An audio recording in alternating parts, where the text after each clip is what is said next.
स्वागत। आज हम भारत के वैश्विक व्यापार और अर्थव्यवस्था से जुड़ी कुछ बड़ी और दिलचस्प खबरों पर थोड़ी गहराई से बात करने वाले हैं। हमारे पास कई तरह के स्रोत हैं, कुछ लेख हैं, रिसर्च पेपर्स भी हैं और कुछ नोट्स भी हैं मेरे पास, जो दिखा रहे हैं कि भारत की वैश्विक महत्वाकांक्षाएं कैसे आकार ले रही हैं, कौन सी चुनौतियां हैं और घर में क्या चल रहा है। तो इरादा ये है कि इन अलग अलग धागों को एक साथ देखें कि ये सब मिलकर तस्वीर क्या बनाते हैं। वैश्विक साझेदारी, घरेलू नीतियां, अवसर, खतरे, सब कुछ। चलिए इसे खोल कर समझते हैं। बिल्कुल, और ये सब चीजें ना अलग अलग नहीं हैं। अक्सर एक जगह कुछ होता है तो उसका असर दूसरी जगह दिखता है। देखना ये होगा कि भारत इन बदलावों के साथ कैसे तालमेल बिठाता है। दुनिया तो खैर बहुत तेजी से बदल रही है और भारत उसमें अपनी जगह बनाने की पुरजोर कोशिश कर रहा है। तो शुरुआत करते हैं एक ऐसे एरिया से जो आजकल बहुत चर्चा में है, महत्वपूर्ण खनिज या क्रिटिकल मिनरल्स। सुनने में आ रहा है कि भारत ज़ैम्बिया और चिली जैसे देशों के साथ कुछ समझौते कर रहा है। लिथियम, कोबाल्ट, निकल, ये नाम बहुत सुनाई दे रहे हैं और ये सब $4 बिलियन के राष्ट्रीय महत्वपूर्ण खनिज मिशन का हिस्सा है, ऐसा कहा जा रहा है। तो क्या ये सिर्फ खनिज हासिल करने की बात है या इसके पीछे कोई बड़ी रणनीति है? देखिए, खनिज हासिल करना तो है ही, जाहिर है, लेकिन रणनीति इससे कहीं ज्यादा गहरी है। यहाँ दिलचस्प बात यह है कि ये खनिज सिर्फ आम चीजों के लिए नहीं है। ये आज की जो सबसे बड़ी तकनीकी क्रांति है ना, इलेक्ट्रिक गाड़ियाँ, बड़ी बड़ी बैटरी स्टोरेज और सारी रिन्यूएबल एनर्जी तकनीक, ये उसकी जान है। लिथियम बैटरी के लिए कितना जरूरी है, कोबाल्ट उसे टिकाऊ बनाता है, और अब तक इन चीजों के लिए दुनिया और भारत भी वो काफी हद तक चीन पर निर्भर रही है। हाँ, ये निर्भरता तो एक बड़ा मुद्दा है कई देशों के लिए। बिल्कुल। तो ज़ाम्बिया और चिली जैसे देशों से सीधे समझौते करके भारत एक तरह से कई निशाने साध रहा है। एक तो अपनी सप्लाई चेन को सुरक्षित करना, ताकि हमारी जो ग्रीन एनर्जी की योजनाएं हैं वो कच्चे माल की कमी से अटक न जाएं।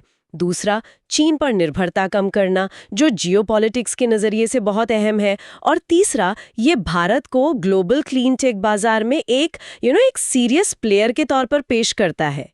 ये सिर्फ पीछे चलना नहीं, बल्कि भविष्य की दौड़ में आगे निकलने की कोशिश है।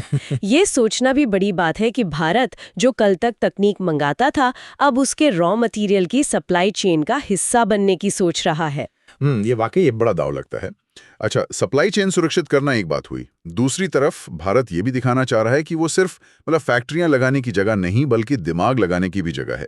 और इसी से जुड़ी एक खबर है, रोल्स रॉयस ने बेंगलुरु में अपना दुनिया का सबसे बड़ा ग्लोबल कैपेबिलिटी और इनोवेशन सेंटर खोला है। ये सिर्फ एक और विदेशी कंपनी का ऑफिस तो नहीं है ना? नहीं, बिल्कुल नहीं। ये बहुत बड़ा संकेत है। सोचिए, रोल्स रॉयस जो एरोस्पेस और डिफेंस जैसे कितने जटिल हाईटेक क्षेत्रों में काम करती है, वो अपना सबसे बड़ा इनोवेशन हब भारत में खोल रही है। ये इस बात का सबूत है कि जो बड़ी वैश्विक कंपनियां हैं, वो अब भारत को सिर्फ सस्ते इंजीनियरों या कॉल सेंटर वाली जगह नहीं समझ रही हैं। वे यहाँ के टैलेंट को, यहाँ के इनोवेशन माहौल को और शायद यहाँ के बढ़ते घरेलू बाजार को भी गंभीरता से ले रही हैं। ये दिखाता है कि भारत की क्षमता सिर्फ सर्विस देने से बढ़कर कुछ नया बनाने की ओर जा रही है। तो ये मेक इन इंडिया से थोड़ा आगे इनोवेट इन इंडिया वाली बात हो गई। हाँ, काफी हद तक, और इसके असर दूर तक जाएंगे।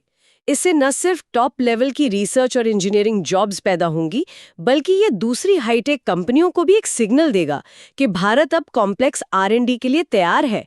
ये एक तरह का मैग्नेटिक इफेक्ट पैदा कर सकता है। एक बड़ी कंपनी आती है तो और भी खिंची चली आती है। ठीक है, तो एक तरफ भारत दुनिया से महत्वपूर्ण संसाधन और इनोवेशन लाने की कोशिश में है, लेकिन व्यापार के मोर्चे पर क्या चल रहा है? सुना है नई दिल्ली में भारत और अमेरिकी अधिकारियों के बीच व्यापार पर बातचीत हुई और कहा जा रहा है कि माहौल काफी सकारात्मक और भविष्योन्मुखी था। क्या ये सिर्फ डिप्लोमेटिक भाषा है या सच में कुछ बर्फ पिघल रही है? अमेरिका के साथ व्यापारिक रिश्ते तो थोड़े तनाव वाले रहे हैं। अगर हम इसे बड़े परिदृश्य से जोड़ें तो सकारात्मक माहौल सुनना अच्छा लगता है, लेकिन थोड़ा संभल कर चलना होगा। अमेरिकी टैरिफ, खासतर स्टील, एल्यूमिनियम पर और कृषि, डेयरी प्रोडक्ट्स तक पहुंच जैसे मुद्दे, ये काफी समय से अटके हुए हैं। ये भारतीय निर्यातकों के लिए लगातार एक चिंता का कारण रहे हैं। अगर ये बातचीत वाकई किसी ठोस नतीजे की ओर जा रही है, जैसे कि टैरिफ कम होना या बाजार तक बेहतर पहुंच मिलना, तो इससे निश्चित रूप से व्यापार में जो अनिश्चितता है वो कम होगी और निर्यातकों को फायदा होगा। लेकिन हमने पहले भी देखा है, ऐसी बातचीत में सकारात्मक माहौल से लेकर समझौते पर दस्तखत तक का सफर काफी लंबा और मुश्किल हो सकता है। तो अभी ये देखना बाकी है कि जमीन पर क्या बदलता है। हाँ, क्योंकि एक तरफ ये सकारात्मक बातचीत की खबर है तो दूसरी तरफ अमेरिका से ही एक और संभावित मुश्किल खड़ी हो सकती है, हायर एक्ट 2025। ये क्या चीज़ है? सुनने में आ रहा है कि अमेरिकी कंपनियों को भारत जैसे देशों में जो काम आउटसोर्स किया जाता है उस पर भारी टैक्स देना पड़ सकता है। 25% टैक्स और कोई टैक्स छूट भी नहीं। ये तो भारतीय आईटी सेक्टर के लिए बहुत बड़ी चुनौती लगती है। हाँ, कमर तोड़ना शायद थोड़ा ज्यादा हो जाए, लेकिन ये निश्चित रूप से भारतीय आईटी और जीसीसी यानी ग्लोबल कैपेबिलिटी सेंटर्स के लिए एक बहुत बड़ी चुनौती है। हमारा आईटी सेक्टर काफी हद तक मतलब कॉस्ट आर्बिट्राज यानी लागत के फायदे पर चला है, फला फूला है। हायर एक्ट सीधे इसी फायदे पर चोट करता है। अगर अमेरिकी कंपनियों के लिए भारत में काम आउटसोर्स करना 25% महंगा हो जाए तो जाहिर है वे अपने विकल्पों पर फिर से सोचेंगी। तो फिर भारतीय आईटी कंपनियां क्या करेंगी? सिर्फ दाम कम करना तो हल नहीं होगा। बिल्कुल नहीं। उन्हें अपनी पूरी रणनीति, अपनी स्ट्रैटेजी बदलनी पड़ सकती है। पहला, उन्हें वैल्यू चेन में ऊपर जाना होगा।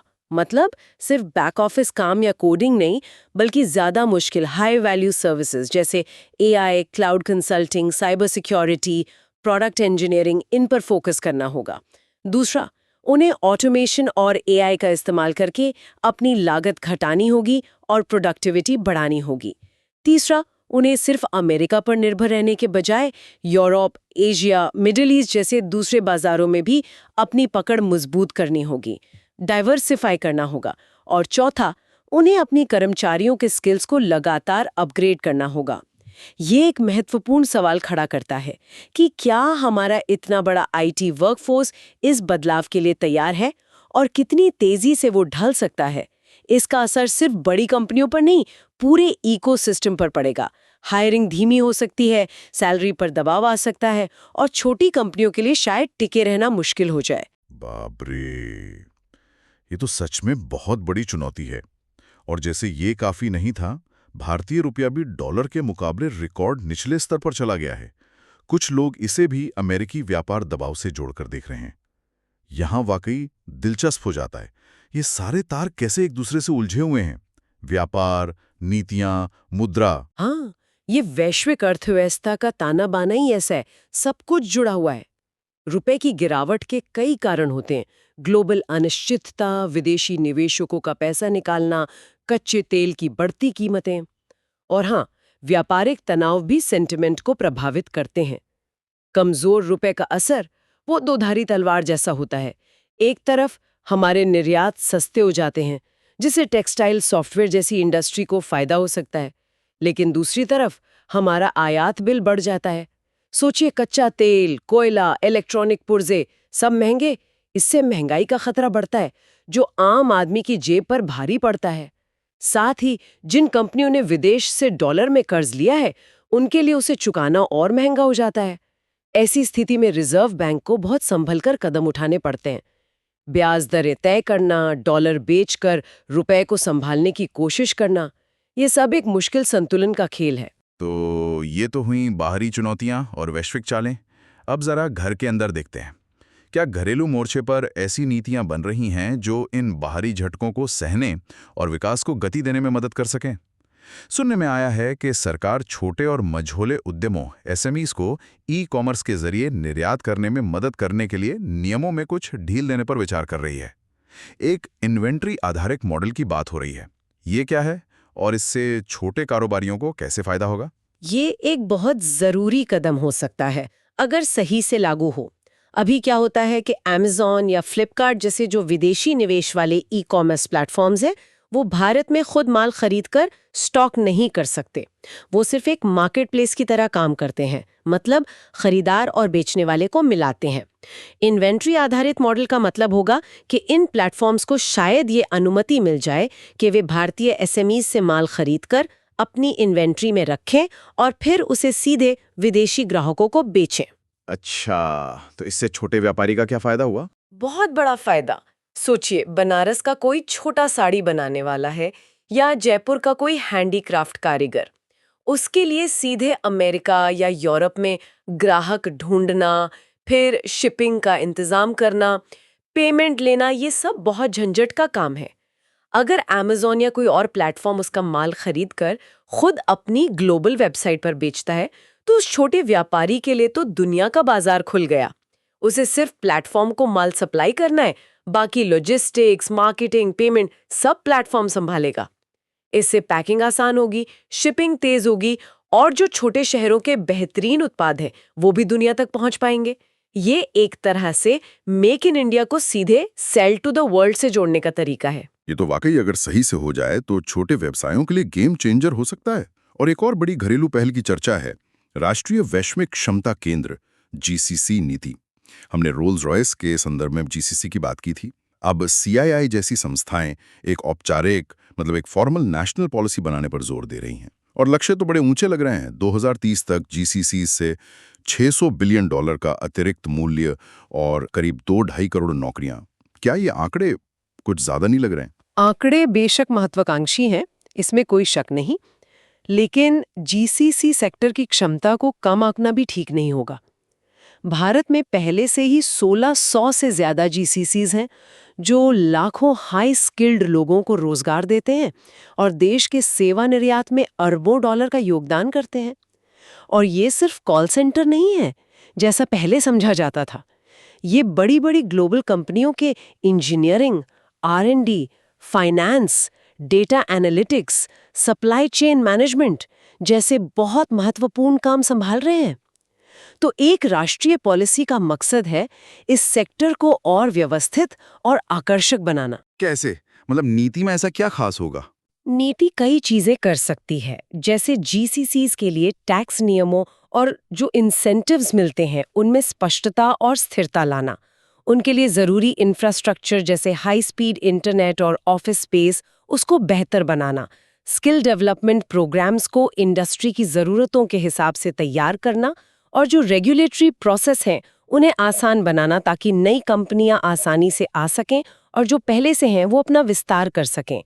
अगर ये सब होता है तो $600 बिलियन का आंकड़ा शायद उतना भी दूर ना लगे। ये भारत को दुनिया का सिर्फ बैक ऑफिस नहीं बल्कि ब्रेन ऑफिस बनाने की दिशा में एक बहुत बड़ा कदम है। और हाँ, ये HIRE एक्ट जैसी चुनौतियों का जवाब देने में भी मदद कर सकता है, क्योंकि ये जीसीसीज को और ज्यादा वैल्यू एडेड काम करने के लिए प्रोत्साहित करेगा। तो इन सब का निचोड़ क्या है? हमने देखा कि भारत एक तरफ दुनिया भर में रणनीतिक चालें चल रहा है, चाहे वो भविष्य के खनिजों के लिए हों या हाई एंड R&D को आकर्षित करने के लिए। दूसरी तरफ वो अमेरिका जैसे बड़े खिलाड़ियों के साथ व्यापार के इस जटिल खेल को खेलने की कोशिश कर रहा है, जहां मौके भी हैं और HIRE एक्ट जैसे खतरे भी मंडरा रहे हैं। रुपए की कीमत भी एक चिंता का विषय बनी हुई है और इन सब के बीच देश के अंदर छोटे कारोबारियों को वैश्विक बाजार से जोड़ने और जीसीसी जैसे सफल मॉडल को और बड़ा बनाने की कोशिशें चल रही हैं। बिल्कुल, ये सारी कड़ियां आपस में जुड़ी हुई हैं। ये तस्वीर दिखाती है कि भारत अब सिर्फ वैश्विक अर्थव्यवस्था के बहाव के साथ बहने वाला देश नहीं रहा, वो सक्रिय रूप से अपनी दिशा तय करने की कोशिश कर रहा है, अपनी ज़रूरतें पूरी करना जैसे खनिज, अपनी ताकतें बढ़ाना, इनोवेशन, जीसीसीज, रिश्तों को साधना, व्यापार वार्ता, जोखिमों का प्रबंधन करना, हायर एक्ट, रुपया और अपने लोगों के लिए अवसर बनाना, SMEs। ये एक तरह से मल्टी डायमेंशनल शतरंज का खेल है, जहां हर चाल का असर कई तरफ होता है। सफलता इस बात पर निर्भर करेगी कि भारत कितनी कुशलता और दूरदर्शिता से ये चालें चलता है। और जाते जाते श्रोताओं के लिए एक सवाल छोड़ जाते हैं सोचने को।